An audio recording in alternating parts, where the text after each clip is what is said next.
Thanks. Good morning. Jury selection is a vast topic, and I know very little about it. But what I know about it is probably different than what you know about it.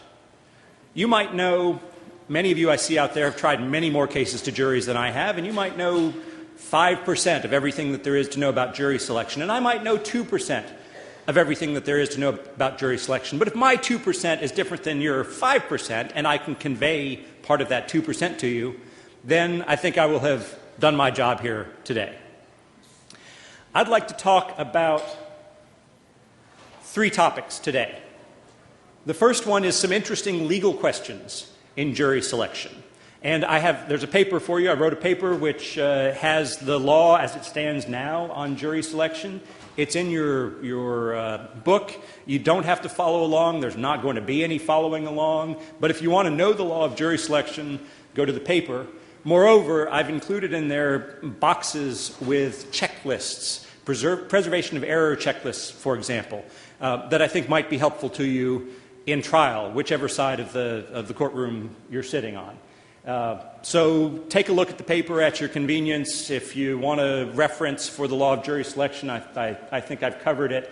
And if you want the little tables for your trial notebook, call me or email me, and I can send you those separately. Excuse me.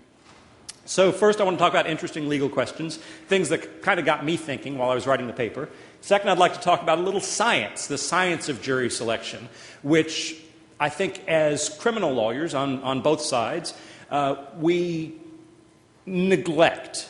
And I say we neglect compared to the civil lawyers who are fighting over money and so have lots of money to fight over money, have paid a lot more attention to the science of the matter than we have. And I think that there are some things that we can adopt into our practices to pick more. Sir, walking down the aisle, you just dropped your flash drive in the green shirt. Green shirt, blue sleeves, just dropped your flash drive. Things that we can adopt to get more fair and more accurate juries. And finally, I'd like to talk about some simple rules for better jury selection. I wrote a paper on this for The Jury Expert, which is the magazine of the American Society of Trial Consultants. That's in your materials as well. I anticipate that we won't get through all 16 rules in my talk here, but they're in the paper, and I hope to give you a taste of them in my talk. And if you're interested, you can go and look at the rest of them and give them some thought and maybe communicate with me about them. So, interesting legal questions. Preserving error when there's an improper comment to the panel, that is, when the court or the prosecutor says something to the panel that is improper or not correct. Preserving error, showing harm, more specifically, when the court improperly excuses a juror on its own hook, sua sponte. And then preserving error when the defense is barred from asking a proper question of the jury panel. Finally, religious tests in jury selection, which is an issue that hasn't been litigated but I think is ripe for litigation. So jury panel hears improper comments. I was thinking about an example of an improper comment that the jury panel might hear, and I thought, well, maybe something like the judge suggests that it's it's because of some poor decision of the defense that we're picking a jury here today. You know, I'm sure the state has offered a very generous plea offer, but the defendant has turned it down. Okay, so object, right? On the record, timely and specific objection, and instruction to disregard. And this is just standard error preservation. Keep going until you are denied. So on the record, timely and specific objection, instruction to disregard, move to strike the jurors who heard the comments. And case law says that there is case law, and it's in the paper, that says that this is preservation of error when the panel hears improper comments. In jury selection, by the way, rather than a motion for mistrial, which is what we would usually do after a motion to strike and instruction to disregard, a motion to strike the panel is the proper thing to ask for. I think if you ask for a mistrial at that point, Court of Appeals is going to know what it is you're talking about. The judge certainly should know what it is you're talking about. But motion to strike the panel is the appropriate next step in error preservation. But there's a case called Hammett versus State that says that after moving to strike the jurors who heard the comments, the defendant has to exhaust his peremptories. And in the specific language of the case is, well, the appellant had sufficient peremptory challenges to have removed each juror that he now complains of who sat on the panel, and therefore he didn't show harm. Well, where the whole panel heard the comments, a motion to strike the panel should be sufficient to show harm. But in jury selection generally, we have the Anson four-step process for showing harm. And Hammett is sort of a clue that even if what we've done really has shown the judge what the error of his ways is and given him an opportunity to correct it, that we still want to go further to show the Court of Appeals that we're really doing everything that we can to correct this error. So even though moving to strike the panel ought to be enough, because everybody on the panel heard the comments, there's no point in getting more strikes just to strike some of them. It's either all or nothing, in other words. The Court of Criminal Appeals has suggested that we need to go through the Anson four-step process, which I'll have a separate slide for in a moment, to show harm. The harm, of course, is that jurors who heard the improper comments served on the jury. So the takeaway for the trial lawyer here is always, in voir dire, if you think that the court has made a mistake, exhaust peremptories, request additional peremptories, show that an objectionable juror has served. The next interesting question is when the court improperly excuses a juror sua sponte. In Green against the state in 1989, the Court of Criminal Appeals held that we show harm in that case by showing that the state exhausted its peremptory challenges. So the state could, according to Green versus State, avoid harm where the court improperly excused a juror sua sponte by not using all its peremptories. And the thinking is that if the state hasn't used all its peremptories, then if the court hadn't excused that juror on its own hook, then the state might have done so instead, so there's no harm. In Jones versus State, though, the Court of Criminal Appeals held that in order to preserve error, the defendant also has to show that he was deprived of a lawfully constituted jury. Well, that's when the state's challenge for cause is denied. So the question is, and I think it's an open question, I think we know how it's going to be resolved. Two cases 9 years apart. One is the court improperly excusing, and the next is the state's challenge being erroneously granted. Well, why shouldn't the same standard apply to the court improperly excusing a juror as to the state improperly striking a juror, or the state's peremptory challenge being improperly granted? It's the same effect on the defendant. That is, some juror is released who should not have been.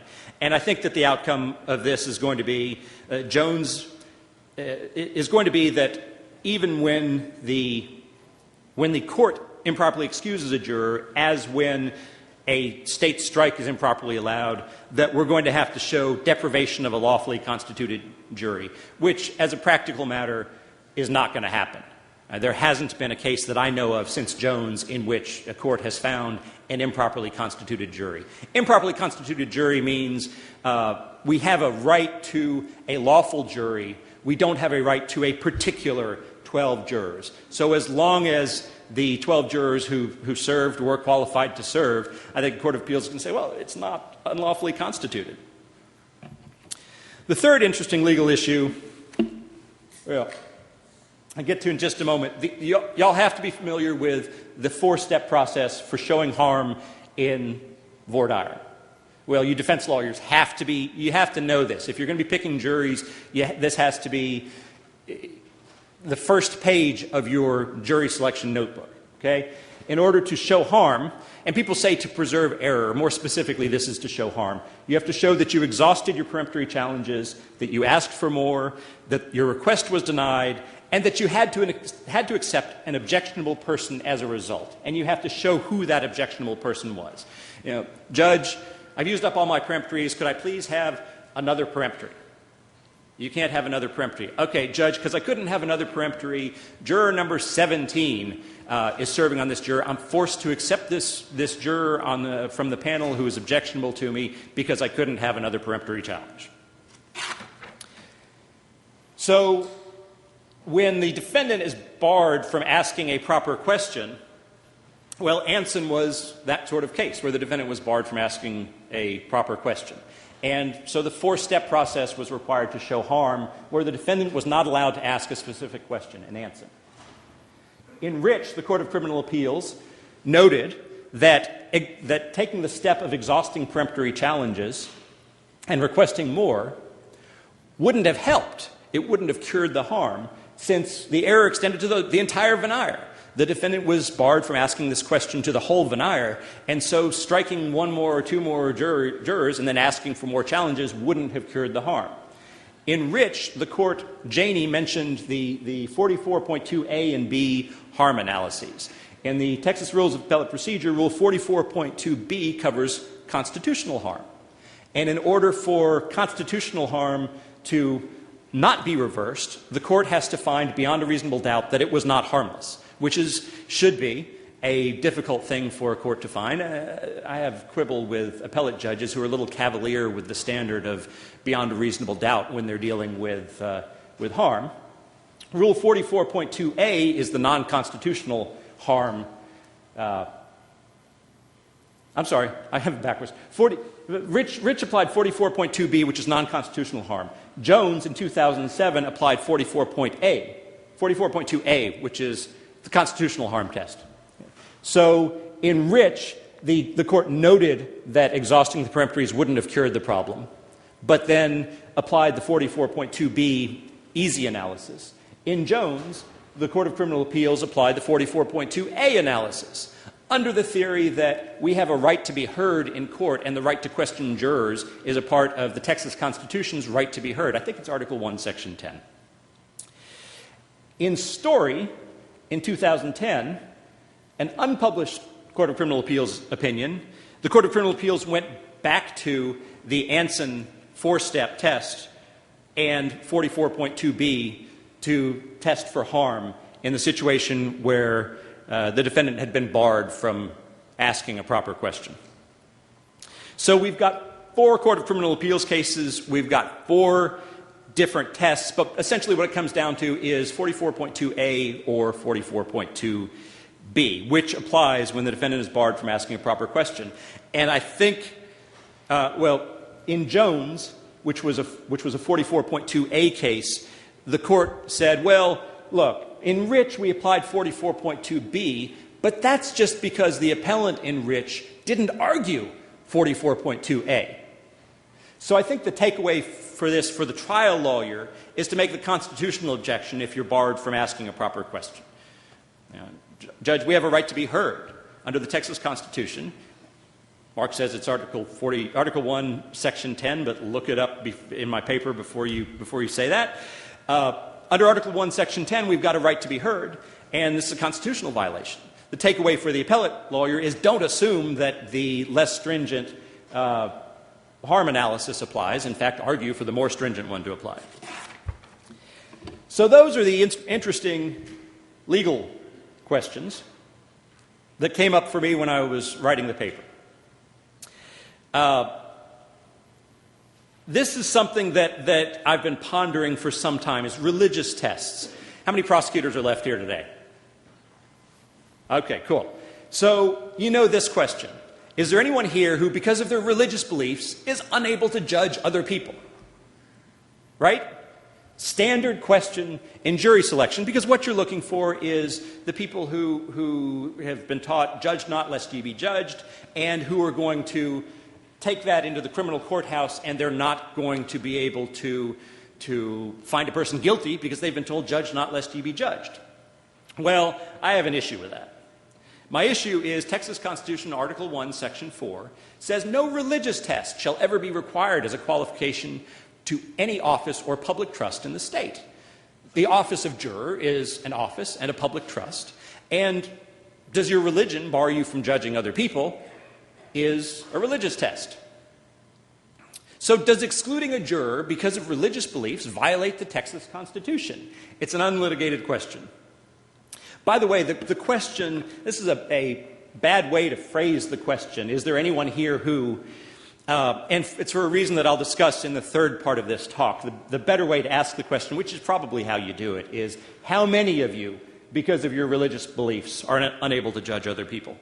The Supreme Court has addressed a similar question in Wainwright v. Witt, 1985, and Witherspoon versus Illinois in 1968, but those cases dealt with the defendant's Sixth Amendment rights rather than the juror's rights to serve. And so the issue of whether a juror's right to serve is violated by him being stricken because of his religious beliefs that bar him from judging is an unlitigated one. What objections would you make? Article 1, Section 4, which is the Texas Constitution religious test clause. Article 6, Section 3, which is the U.S. Constitution religious test clause. Article 1, Section 6, which is the Texas Rights of Conscience clause. And then the First Amendment, of course, which is the Free Exercise clause. Also, I would argue that it's an improper commitment question. An improper commitment question is like a sledgehammer in jury selection, because so many of the questions that we habitually ask, if you really look at them and kind of investigate the question, it's a commitment question. We try to get jurors committed to things. That's what we're trying to do. So it is a commitment question. Will you be able to judge? But it's an improper commitment question, and here's why. Because the juror oath doesn't require the juror to judge anyone. Now, we might think of it as judging, but the person whose religious tenets say, judge not lest ye be judged, might not look at it as judging at all. It's rendering unto Caesar. It's following the law. So it's an improper commitment question. It violates the juror's right to serve. And quite frankly, we know what you're really doing when you ask the question, because we know it's not the middle-class white folk who are answering the question, yeah, my religion says, judge not lest ye be judged. It's the lower middle-class black folk. It's the folk who go to the evangelical church in the neighborhood. And I see heads being shaken. Okay, that's not what you're doing. A little science to get away from the law. The personal injury lawyers have been messing around with this. There are jury experts who get paid lots of money to help lawyers pick juries. We don't see it a lot in the criminal courthouse because most of the time, frankly, defendants don't have the money to hire the experts, and neither does the state. The state doesn't have the budget to bring in the people, and maybe on a high-profile case, both sides will have the budget. But we need to know about a little bit of science, and here what I want to talk about is psychology. Let's look at how, well, first of all, let's talk about what we really want to ask when we have a jury panel in front of us. What we really want to ask is, on these facts, Mr. or Ms. Juror, what would you do? Right? Which is a commitment question, an improper commitment question. We can't ask the question, but that's really what we want to know. We want to take each of these people aside out of the hearing of our adversary and say, okay, so here's the situation. This is what's going on. This is the evidence you're going to hear. Are you for me or against me? And we can't ask that, which would take all the fun out of it anyway, probably. If we could, I mean, that's the trial. We tell them what the facts are about. We see what they're going to decide. So Clarence Darrow had a theory about picking jurors. He said, if a Presbyterian enters the jury box and carefully rolls up his umbrella and calmly and critically sits down, let him go. He is cold as the grave. And so forth. More Darrow. An Irishman is called into the box for examination. Is Jack Carroll here? No. There is no reason for asking about his religion. He is Irish. That is enough. And this was 1936 when he wrote this for Esquire magazine, and I think in 1936 this might have worked a lot better than it does now. But if you see somebody of Irish heritage in America now, then they're not first or second generation, and they've melted into the melting pot. Beware of the Lutherans, especially the Scandinavians. They are almost always sure to convict. You may defy all the rest of the rules if you can get a man who laughs. And I agree with this one. Few things in this world are of enough importance to warrant considering them seriously, so by all means choose a man who laughs. So what's Clarence Darrow doing? What he's doing is trying to guess at how people are going to rule for or against his clients based on their religion, based on their national origin, based on whether they laugh.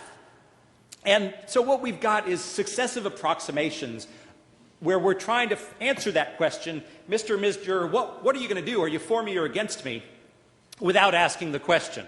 So Darrow might look at him and see the Presbyterian coming in with a tightly rolled umbrella and say, no.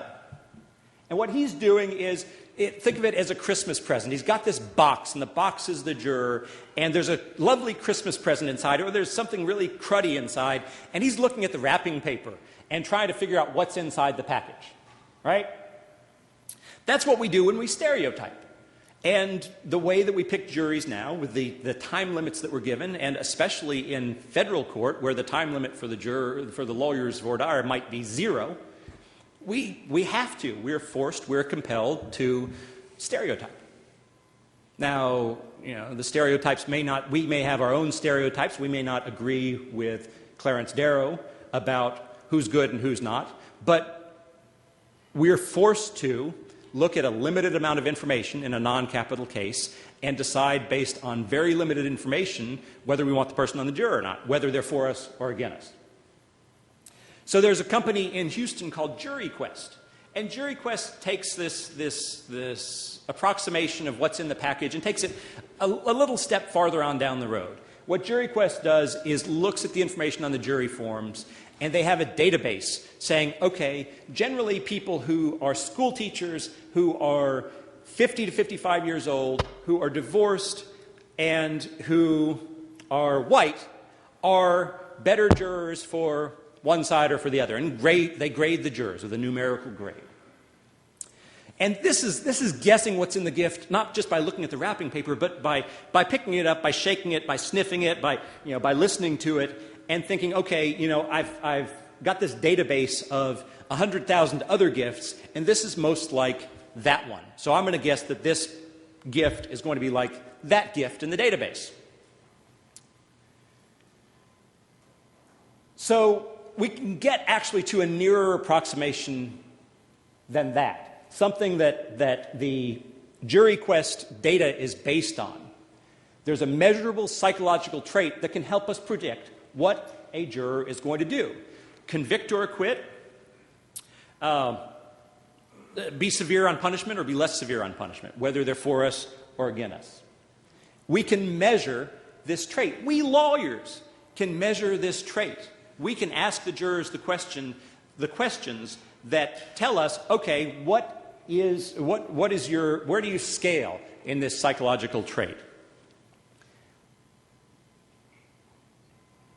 The trait is legal authoritarianism.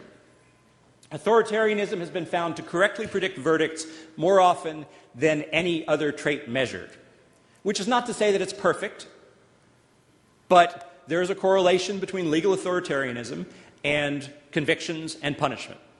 It's one of the most effective predictors of mock jurors' decisions in criminal cases. In insanity cases, it has been shown to predict the decision. So psychologists test for legal authoritarianism. This is a concept from psychology. The articles you'll find about it are in the psychological journals for the most part. Psychologists have the revised legal attitudes questionnaire. It's 30 Likert-scaled questions. And here's the Likert scale. Likert scale is strongly agree to strongly agree, and then either 4, 5, or 7, generally, hash marks on the scale. So that strongly disagree might be 1, and strongly disagree might be 5, or might be 7, or might be 4. The advantage of 4 is that there's no neutral. It forces people to choose either agree or disagree. But this Likert scale is one that I've used with authoritarianism questions in my group voir dire. So 30 Likert scale questions. A psychologist named Kravitz cut it down to 23 in the Revised Legal Attitudes Questionnaire 23. And the questions are things like these. Here are the 30 questions of the RLAC. I know you can't read that, but one of the questions is, too many obviously guilty persons escape punishment because of legal technicalities. And the F means it's in the cut down 23 question questionnaire as well.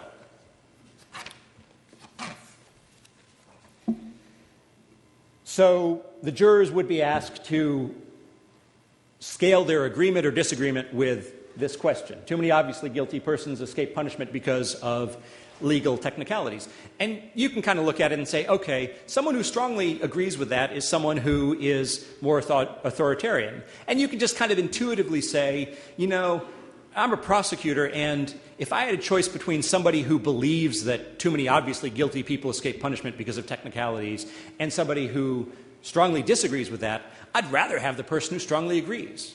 You might say, I don't agree with it myself, because I don't think that there are technicalities. I think that the law is the law and should be equally applied to everybody. But I'd rather have somebody who takes that position than somebody who doesn't. Or if you're a defense lawyer, you can see, okay, I know people who Thanksgiving dinner try to get in my face and argue with me and say, too many obviously guilty people escape punishment because of legal technicalities. And I don't want to have Thanksgiving dinner with them, much less have them on my jury. Another question, defendants in a criminal case should be required to take the witness stand. Not are they required? And I've used this in jury selection. I explained to the jury, look, the law has been explained to you. I just want to hear what you think the law should be. And you'd be surprised at how many people agree or strongly disagree after being told what the law is, that the law should be otherwise. A society with true freedom and equality for all would have very little crime. And you can see here that the first two are phrased one way, so that a strongly agree will give you an authoritarian. And the third one is phrased the opposite way, reverse. If you look at the abbreviation afterwards, AA, R. R means reverse. That means a high score on this question suggests less authoritarianism.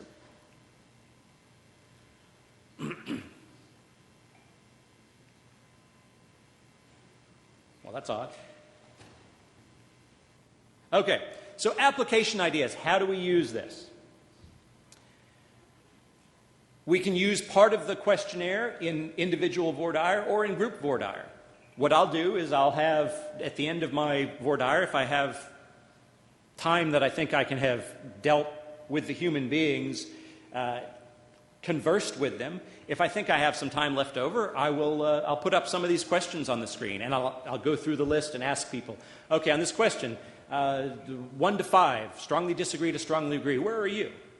And, first juror might say 4, and second juror might say 3, and so on through the entire panel, or at least through what I think the strike zone is. I think we ought to be doing it in a written questionnaire, though. I think it's not a great use of our valuable time in voir dire, especially where our time is severely restricted. I think that we would all benefit if judges would allow us to give jurors a written questionnaire. Judge, look, it's a 23-question questionnaire. There's nothing intrusive about it. It's asking for attitudes about the criminal justice system, and we can really get a lot of information from this. Look, it's one-page questionnaire. I've got it in triplicate, and I've got pens, and we'll hand it out, and there's going to be a copy for the court, and there's going to be a copy for me, and there's going to be a copy for the other side. In Harris County, and I suspect in Bexar County and Dallas County and Tarrant County, but I don't know about the smaller counties, jurors coming in to serve waste a lot of time. They come in and they sit around for a while before they're broken up into panels, and then they're moved to a different room, and then they sit around for a while before they're taken to the courtroom, and then they sit around for a while before lawyers start to talk to them. So this, I think, would be a good use of some of that time. I think the jurors would benefit from having their time more efficiently used because nobody has to be proctoring them when they're answering these questions. And the lawyer's time would be more efficiently used because we would get this piece of paper which would tell us where these jurors are on this scale. Especially in federal court. How many of you try cases in federal court? Okay, you get a lot of voir dire? No, often you get no voir dire at all. And let me tell you why. This is a little bit of digression. In federal court, the judges are not trying to get information about the jurors. They're trying to qualify the jurors. That's the judge's goal in federal court. So that's why in federal court, and a lot of you, prosecutors may not even have seen this, but you get a judge up there who asks questions like, how many of you won't follow the law? And when the guy in the black dress asks you if you're going to follow the law or not, you tell the guy in the black dress that you're going to follow the law. How many of you can't be fair? Come on, judge.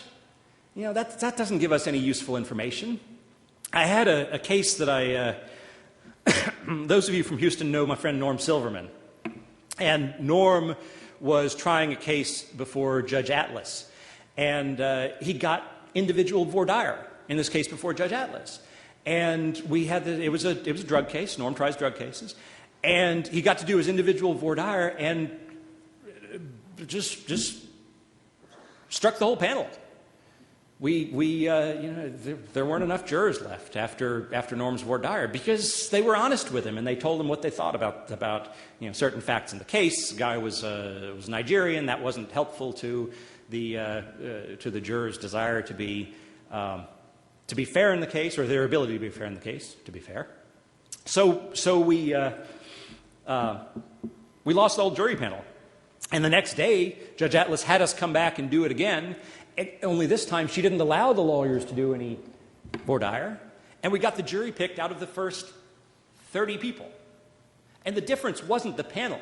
The demographics on the first panel were actually more favorable to the defense than the demographics on the second panel. The difference was lawyer voir dire versus judge voir dire, and people doing voir dire who want to get information compared to somebody doing voir dire who just wants to get a jury picked. And nothing against Judge Atlas. Judge Atlas is one of the best federal judges we have in town, but that's just the way federal judges work. They're trying to get a jury picked. So a written questionnaire, next time I try a federal case, I'm going to propose a written questionnaire, and the major part of the written questionnaire is going to be the RLAC, or the RLAC 23. Third application idea is to talk to an expert. There's a guy in El Paso, for those of you out in El Paso, Stephen J. Ross is in Dr. Malpass's eyewitness ID lab, and he has written about the RLAC. And if I were out in El Paso and I wanted to consider doing a more scientific jury selection, I might talk to him and say, hey, can you help me write up a jury questionnaire that we can pass out to these jurors, or can you help me pick a few of these questions that I can ask these jurors that'll give us some information about their authoritarianism? So this is a sample of what I might put up on the screen, or what I might put up on the screen or put up on a poster board, a foam core, for a jury panel to ask them one of these questions. So, strongly disagree, disagree somewhat, neutral, agree somewhat, or strongly agree. Defendants in a criminal case should be required to take the witness stand. And if I were to redo this, I might take out neutral. I might take out that option because I don't think it's something that people ought to be neutral about in this scenario. And simple rules for better jury selection. I think I've got 16 of them. You might call it 17. They change. Last time I picked a jury, I looked at my simple rules afterwards and realized that I'd pretty much neglected all of them. And I did a pretty crappy job of picking a jury. My friend Richard Alpert, where's Richard? Richard, when he gave his talk on voir dire in DWI cases, joked that defense lawyers should go and do something else.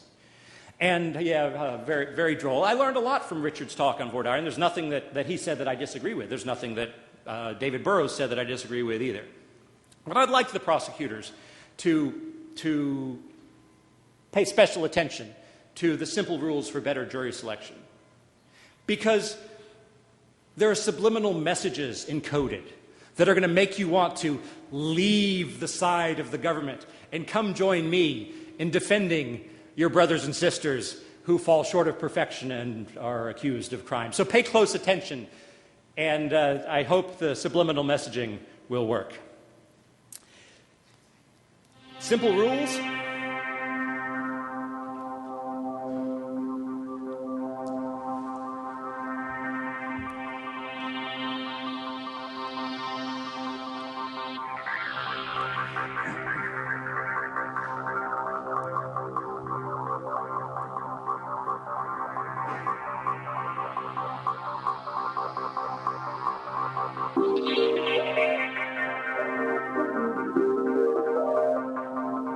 Okay, that's a fractal. And it's a drawing based on a fairly simple mathematical equation that no matter what level you look at it at, no matter how deep you go, looks basically the same. You see the same patterns repeating. You've got that kind of heart-shaped thing in the middle of the screen, which you'll just see over and over and over as you go deeper and then as you back out. Jury selection is the interaction of 60-plus human brains. And you reach up and you touch your head. Inside is the most complex thing in the universe.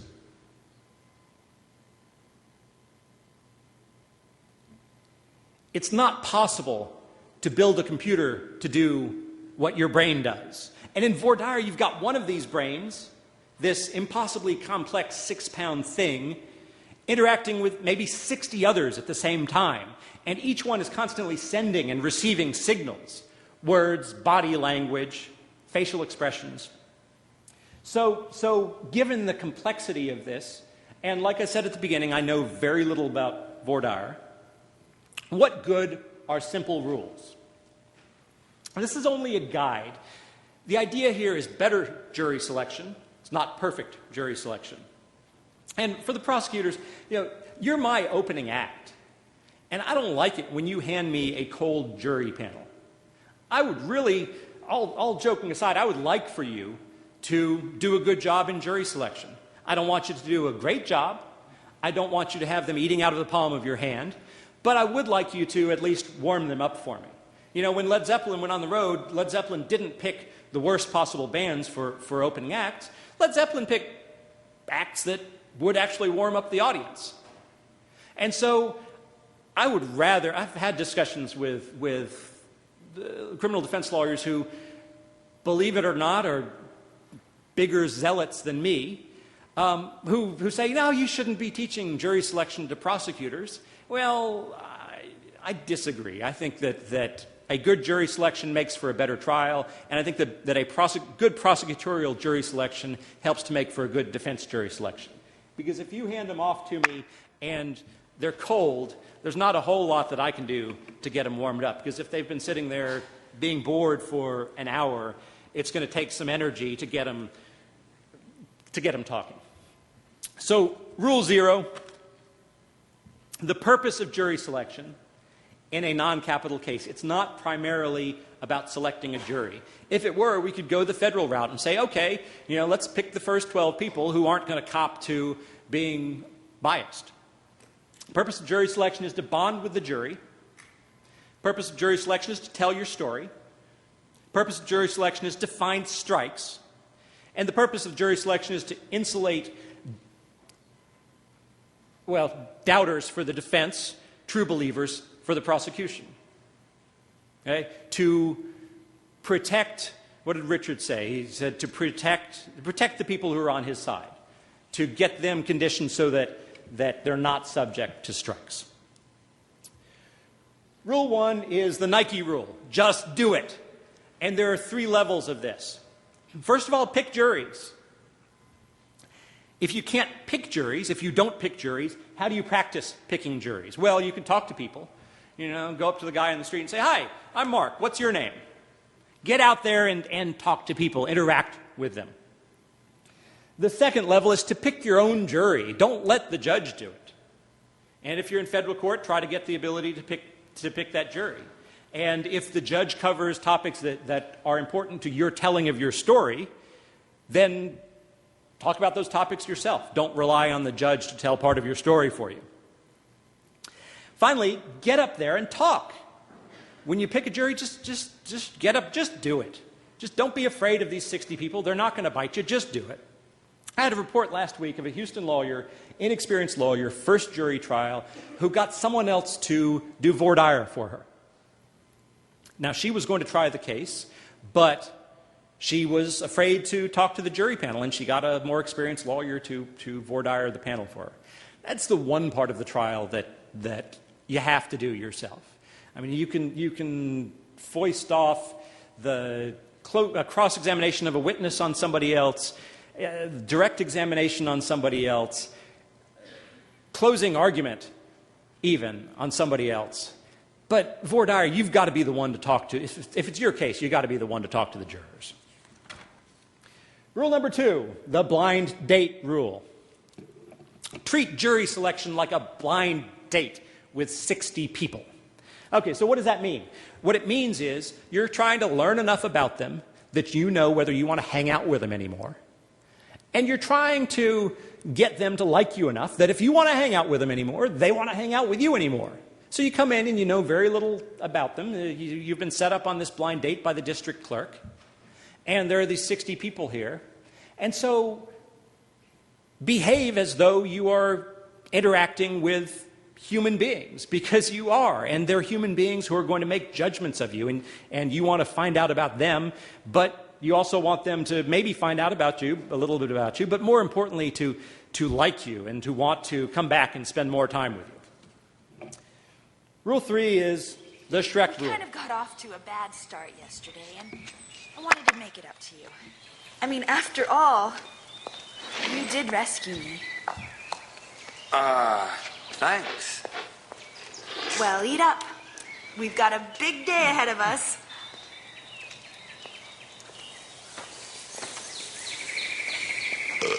Shrek? What? It's a compliment. Better out than in, I always say. But it's no way to behave in front of a princess. Thanks. She's as nasty as you are. You know, you're not exactly what I expected. Well, maybe you shouldn't judge people before you get to know them. All right, so the Shrek rule is not don't judge people before you get to know them. The Shrek rule is better out than in. In my family, when we're eating out and somebody finds a hair in their food, we say, fantastic. Why is that? Because whether we had found it or not, the hair was in the food. Right? So when we're picking a jury, it's better that the stuff comes out. It's better that we hear the stuff that just makes us cringe, makes us shrivel up like a slug with salt poured on it, than that we don't, because it's there. And if we don't hear it, it's going to come out in the jury room. So the Shrek rule is better out than in. If we are just getting love from the jury, there's something wrong. We're missing something. What we're looking for is the stuff that they want to, that makes them want to kill us, to kill our client, to kill the state. What we're looking for, what we want to hear, is the bad stuff. And people say, well, I don't want them to poison the entire panel, so I want to shut that down. No, you don't. You want to hear that, and then you want to hear from the other people on the panel who feel the same way. You want to accept the bad stuff, and then say, okay, how many of you agree with Mr. Jones when he says that the fact that my client has a tattoo on his face suggests that he might have committed this jailhouse murder, right? So better out than in. We're turning over rocks, and we're excited to see what's under the rocks. We're like my daughter was when she was about 5 years old and going out in the country and down by the creek. She just wants to see what's under those rocks. Now, she'll pick up the rock and ew, it's gross. But she's so excited to do it. That's really what she wants. She wants to see the gross stuff. And she'll make a big show of, oh man, I didn't want to see that. And then she'll go flip over the next rock that has other gross stuff underneath. We're looking for the gross stuff underneath the rocks.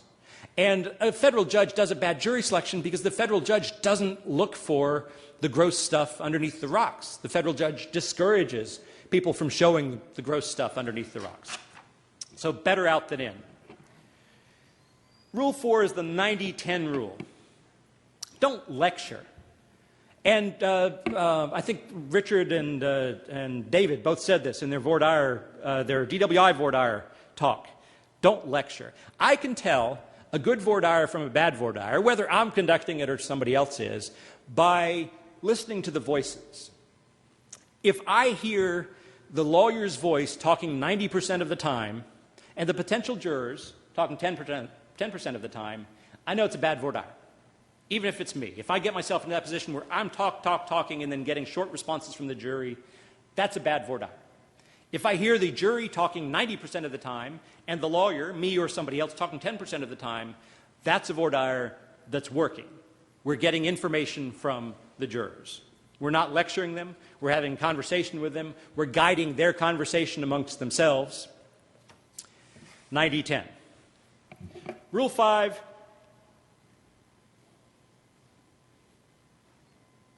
There we go. Is the McCarthy's Bar Rule. Is Paul Smith here? Hey, Paul, you recognize this place? Anybody else recognize this place? All right, this is the Rustic Pine Tavern in Du Bois, Wyoming, and graduates of the Trial Lawyers College, like Paul, are going to recognize that place. McCarthy's Bar Rule is an homage to Terry McCarthy of Chicago. Terry says, talk in a courtroom like you would talk in a bar room. And then he says, a nice bar, not these places with sawdust on the floors, referring to our bars in Houston. McCarthy's Bar Rule, talk like a human being. Talk like you're in a bar room. Don't use big words. Don't use fancy phrasing. I am probably worse about violating this rule than anybody, just because of the way my brain works. I like the big concepts. I like to think about the rules, and I like to think about the science of it, and that really has no place when I'm talking to a jury. So I have to remind myself, McCarthy's Bar Rule, talk like I'm in a bar room. Rule 6 is Improv Rule 1. I've studied a lot of improvisational theater, which is theater without a script, and the script is an impediment. And I think that's true in jury selection as well, that the script is an impediment. You can't go in there and say, okay, these are the questions that I'm going to ask, and then I'm going to get answers to these questions. Now, you might get the answers to the questions, but you're probably going to be violating the 90-10 rule in the course of it, because if you have the conversation planned out, that means you're doing most of the conversing, right? And going back to the blind date rule, you don't go into the blind date saying, okay, these are what I'm going to ask her about herself, and this is what I'm going to tell her about myself, and this is the script I'm going to follow. The script is an impediment. You should have topics you're going to talk about, and after you've been doing it a while, you probably have those topics without even writing them down. But beyond that, you can't script a good jury selection. You could script an interview of 60 people where they answer yes or no, or even give you scaled answers to questions, but that doesn't get them talking. Improv Rule 2 is don't block. Working on yes and, on how to make offers, accept people's offers, and add on to them. This is an activity called yes and adventure, a great simple exercise to work those yes and muscles. We really want to drill yes and get really used to it as a beginning improviser, so it becomes second nature to really accept other people's ideas and add on them. So here's how this works. Yes and adventure. Shannon's going to say the first line of adventure, something simple that's going to lay out. Okay, so the improv rule is yes and. When your partner, whoever's on the stage with you, offers something, gives you some idea, some part of the story, you never reject it. You don't block. You take that. You say, okay, so in an improvisational scene, you have something, you might have something in mind, and you probably do have something in mind. Just like in voir dire, you might have an idea of where the conversation is going to go.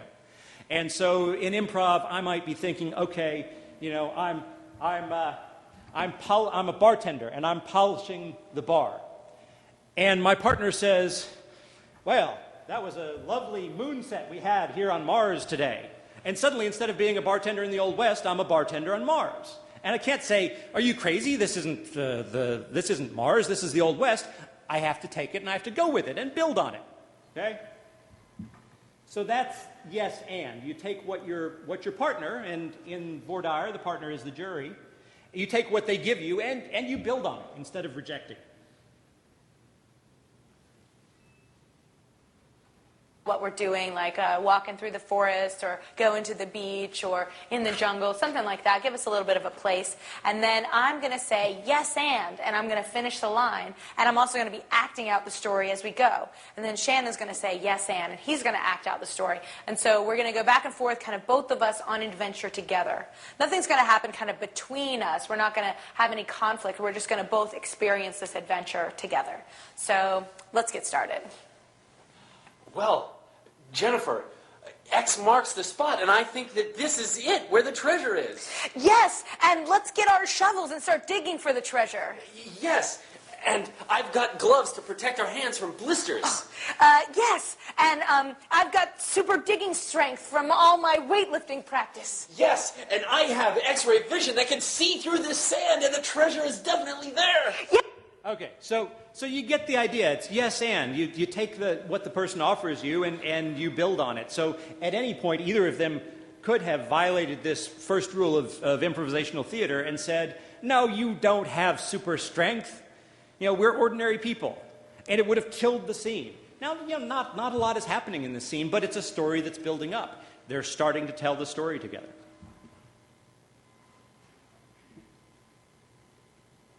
And by the way, I recommend that for picking juries and for being a trial lawyer generally, that you learn lots of other stuff. I mean, I study martial arts, and I study improv, and I study acting, and I've studied singing, and all of it, I think, wow, there are lessons here that are applicable to being a trial lawyer. I read a book about dog training, and I think, oh, yeah, that's kind of like cross-examination. So Rule 8 is the shrink rule.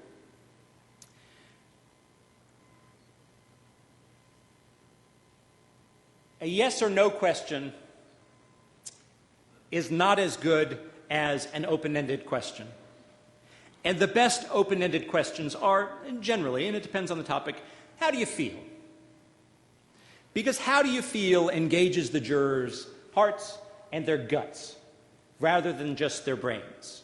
What do you think engages their brains? And what we really want to get is a feel for these human beings. We don't want to just know how they logically think. We want to know how they're going to react to the story that we're going to tell. So how do you feel? How do you feel about illegal drugs? And that's going to capture the people who have strong feelings about illegal drugs in a better way than how many of you have had a family member or close personal friend who's had a problem with illegal drugs? Because if you say, Ms. Smith, how do you feel about illegal drugs? Ms. Smith is going to access what's in here rather than up here, and if family member with problem with cocaine is part of what's in here, what she feels, that's going to come out. How do you feel gets people talking. How do you feel is in keeping with the blind date rule. Because people know that we're important. People know that we think that they're important, that we feel that they're important, when we ask them how they feel. In a way that what do you think could be a pollster calling about something. How do you feel is it's a more personal question because of what we access when we're asked that question. The shrink rule also is in keeping with the 90-10 rule. Because if you ask somebody, how do you feel about drinking and driving, you're going to get a more lengthy answer, chances are, than if you ask them, how many of you have had problems with people who have been drinking and driving? Rule 9 is the beer pong rule. The beer pong rule is this: the ball is always in play. When a juror gives you an answer that you don't like or that you do like, that's the ball. And you don't just say, okay, well, great, I got an answer that I like or I got an answer that I don't like, and let the whole thing drop. You got to keep that ball in play. So Ms. Jones says, I feel that illegal drugs, that there ought to be the death penalty for possession of illegal drugs because they're so harmful to our society. I think we ought to be just like Singapore. Now I'll make a note of that, actually I'll have somebody make a note of that, and I might want to explore whether I can cause her out. But I also want to find out who has reactions to that either way. Do any of you disagree with Ms. Jones? How many of you agree with Ms. Jones that we ought to be like Singapore and we ought to have the death penalty for possession of drugs? And keep that ball in play. So Ms. Jones has given me this lob that I can take in lots of different directions. And, respect the answer. I'm glad that Ms. Jones gave me this answer. I turned over that rock and, man, looked at the copperhead that was underneath it. And maybe there are other copperheads. Or maybe there are people there who can start telling part of my story by disagreeing with Ms. Jones. Rule 10 is the marathon rule. Save something for the end. That is, try not to just peter out. Save something so that you got one last question that kind of brings it all together so that the jury doesn't feel like things have just ended. And that's something that I might use a scaled question for. I appreciate all your time, all of your good answers. I've got one more question. I want to get some numbers for you, and then go through the audience. And maybe not the best way to end, but at least there's something where I'm definitively wrapping it up for the jury so they know, okay, this is it and it's over. Especially when you're the defense, you have a jury who's suffered through a judge's voir dire and who has given good answers to the prosecutor on their voir dire, and they're tired. They don't want to do this anymore. They see this all as part of the same thing. They don't look at it and say, okay, well, the prosecutor had an hour, so the defense lawyer should have an hour. They're thinking, okay, I have been here since 8 o'clock this morning, and it's 12:45 now, and these damn lawyers didn't get to us until 11:30 anyway, and I just want to be done with this. Rule 11 is the playing doctor rule. It's not with insurance forms, co-payments, and malpractice suits. It's just no fun. No, the playing doctor rule is, if you want to see theirs, show them yours. If you want to know how they feel about things, tell them how you feel about things. If you want to know how they react to a particular issue that you might think might come up in your case, tell them how you react to it. When I saw this guy with this tattoo on his face, I thought, whatever he is accused of, he must have done it. How many of you have the same thought? Right? And, that's the truth. That's the truth. And by telling the truth myself, I'm giving them permission to tell me their truth. So that they're not like in federal court afraid to say, man, I saw that tattoo and I thought this guy's a thug and I'm not going to give him any benefit of the doubt. We can start discussing it. And you're going to have the jurors who say, yeah, I saw that. And well, what do you think about that? And you're going to have the jurors coming up on their own. Now, if I were the prosecutor, by the way, I probably wouldn't make that particular, I thought this guy was the thug for life when I saw the tattoo on his face. But you've got your concerns about your own case, and raise those concerns with the jury so that they can tell you why those concerns are unmerited. Because the jury wants you to feel good. The jury wants you to know that they're going to be fair. And so they're going to come up with the explanation for why you shouldn't have to worry about the tattoo on your guy's face. All right, got 5 more rules. There's the field trip rule, which is stay with the group. The group is the jury. These people have been together since 8 o'clock in the morning. They have formed relationships. They've had conversations. If you're the defense, by the time you get to them, they've had a conversation with the prosecution. You can't just go and take over.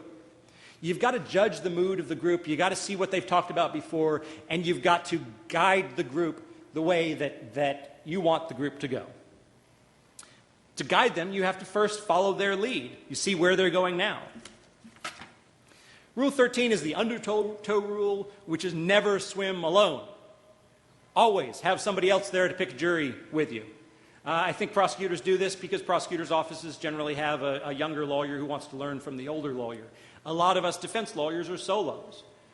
Guess what? There are still a lot of younger lawyers in town who want to learn from the older lawyers. There are older lawyers who want to learn from the younger lawyers. I have never watched a jury selection without learning something. So recruit somebody to help you pick the jury. Rule 14, the Atticus Finch rule. I am upset with my brother Tyrone for showing this video clip, but I'm almost out of time anyway. So the Atticus Finch rule. The Atticus Finch rule is be the lawyer that they want to stand up for. Okay? Be Atticus Finch. Be the guy who, even if he lost the case, they're not standing up because he won the case, because he didn't. They're standing up because he did the right thing, he told the truth, he stood up for principle.